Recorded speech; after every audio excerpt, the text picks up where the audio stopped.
ಸಂದರ್ಭದಲ್ಲಿ ಮಾಧ್ಯಮದಲ್ಲಿ ಈ ರೀತಿ ಬರ್ತಾ ಇದೆ ಅಂತ ಹೇಳಿದ್ರು.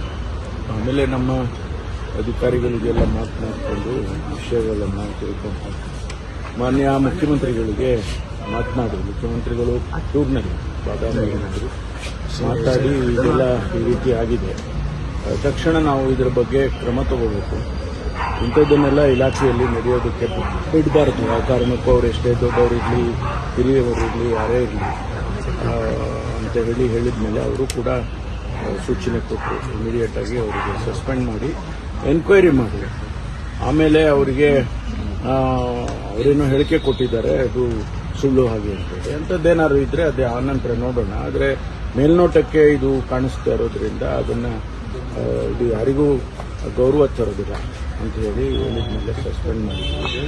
ಮುಂದೆ ಎನ್ಕ್ವೈರಿ ಆಗುತ್ತೆ. ಎನ್ಕ್ವೈರಿ ಆದಮೇಲೆ ಅದರ ಬೇರೆ ಬೇರೆ ಆಯಾಮಗಳೇನಿದೆ ಅದನ್ನೆಲ್ಲ ತಿಳ್ಕೊಂಡು ಆನಂತರ ಮುಂದಿನ ಕ್ರಮ ತಗೊಳ್ತೀವಿ.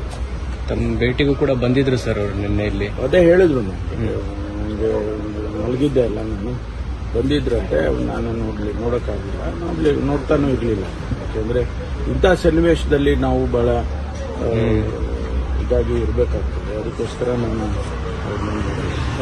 ಅಪೆಂಡಷ್ಟೇ ಎಲ್ಲ ಅರೆಸ್ಟ್ ಆಗಬೇಕು ಅಂತ ಬಿಜೆಪಿ ಅವರು ಒತ್ತಡ, ಅವ್ರು ಅರೆಸ್ಟ್ ಮಾಡಿ ಅವ್ರನ್ನ. ಯಾಕಂತ ಹೇಳಿದ್ರೆ ಬೇರೆ ಬೇರೆ ಪ್ರಕರಣದಲ್ಲಿ ಹಾಗೆ ಮಾಡಿದ್ರಿ, ಈ ಪ್ರಕರಣದಲ್ಲಿ ಹಾಗೆ ಮಾಡಬೇಕು. ಅದು ಮುಂದಿಂದು ಕ್ರಮ ಬೇರೆ. ಮುಂದೆ ತನಿಖೆ ಆದಮೇಲೆ ಏನು ಬೇಕಾದರೂ ಆಗ್ಬೋದಲ್ಲ, ಅವರು ಡಿಸ್ಮಿಸ್ಸು ಆಗ್ಬೋದು. ಅದರಿಂದ ಈಗ ನಾವು ಇಮಿಡಿಯೇಟ್ ಆಕ್ಷನ್ ತಗೊಳ್ಬೇಕು ಅಂತ ಹೇಳಿ ತಗೊಂಡಿದ್ದೇವೆ.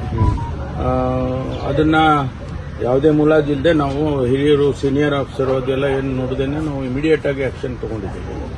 ಅದಾದ್ಮೇಲೆ ತನಿಖೆಯಲ್ಲಿ ಏನು ಬರುತ್ತೆ ಅದನ್ನ ನೋಡಿಕೊಂಡು ಮುಂದಿನ ಕ್ರಮ ತಗೊಳ್ತೀವಿ. ಸಂತ್ರಸ್ತೆ ಯಾರು ಗೊತ್ತಾಯ್ತು? ಕಂಪ್ಲೇಂಟ್ ಏನು ಈ ವಿಷಯದಲ್ಲಿ ಏನು ಬೇರೆ ಏನು ಗೊತ್ತಿಲ್ಲ.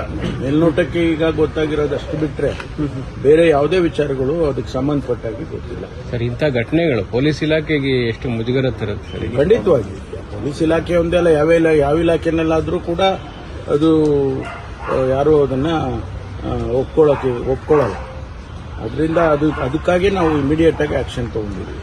ಮುಖ್ಯಮಂತ್ರಿಗಳು ಕೂಡ ಬಹಳ ಅಪ್ಸೆಟ್ ಆಗಿದ್ದಾರೆ ಸರ್ ಈ ಘಟನೆ ಬಗ್ಗೆ ಅಂತ ಸರ್. ಮುಖ್ಯಮಂತ್ರಿಗಳು ಆಗಿದ್ದಾರೆ, ನಾನು ಆಗಿದ್ದೇನೆ. ಯಾಕೆಂದ್ರೆ ಇದು ನಮ್ಮ ಇಲಾಖೆ ಆದದ್ರಿಂದ ನಮಗೂ ಕೂಡ ಇದು ಸರಿ ಕಾಣಿಸೋದಿಲ್ಲ. ಸರಿ, ಥ್ಯಾಂಕ್ ಯು. ಅಲ್ಲಿ